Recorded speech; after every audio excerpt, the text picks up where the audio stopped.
Right outside, we are in the middle of a late monsoon storm here in southern Thailand. As you can see, the weather conditions are extremely stormy, chaotic. The sea, I'm not sure how much we can see of the waves of the sea, but they are rather turbulent, high, and lots of white foam. So it's a very, very stormy sea today.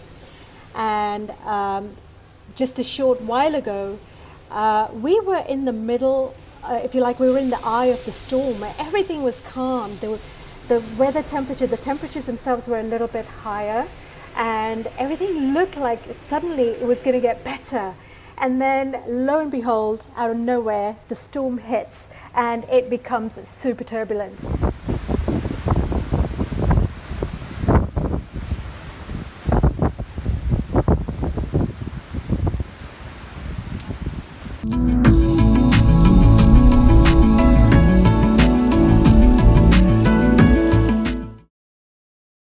And you can see just that tree outside over there.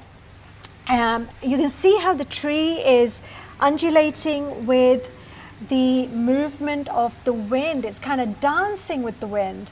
It's, if you can see the upper part of the branches of the main trunk of the tree, you can actually see very subtle movements. In yoga, we would call that spanda, the kind of inner vibrational movements that's always taking place in any living thing.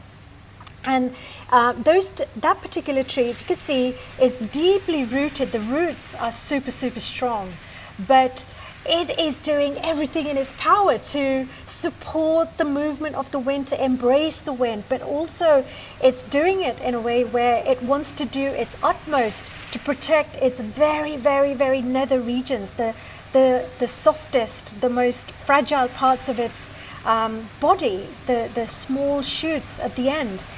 And also, if you look, there's a small, another thinner tree nearby, right next to it. It's giving shelter to that tree as well. Just a short while ago, there's this huge, like a branch that shot off. It let go of a piece of itself in order to protect the rest of the tree and the tree next to it. So it's doing everything it can to stay stable and stay rooted and grounded.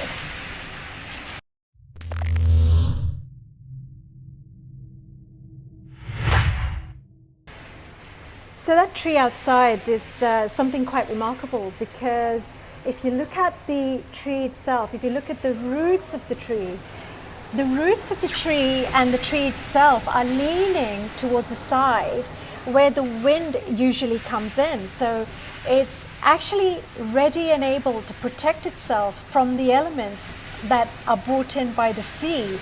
And you can actually see how everything is leaning in the direction of the support that is required to support itself. But then if you take a look at the tree next to it, which is a thinner, slighter tree, it doesn't have such a large root system as compared to the bigger one. And the bigger one is, and yet it's not somehow bent or misshapen or weak. It's very steady, very strong, reaching upwards into the light. And it's able to do that because the bigger tree is doing everything in its power to not just protect itself and take care of itself, but also to protect the lesser tree, the more slighter tree. And they're intertwined. If you look at the branches at the top of one tree and the other somehow meet and intertwine with each other. And the root systems are very calmly, evenly somehow distributed, so they're not hampering the nourishment of one from the other, but they're sharing the nourishment. It's like there's a cooperation and a collaboration and complete harmony going on in nature here, in extreme nature. And if you look at the base of that tree, there is a shrine.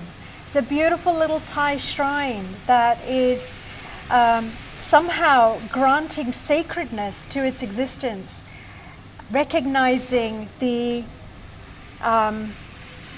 holiness, if you like, of such a harmony, of such a collaboration.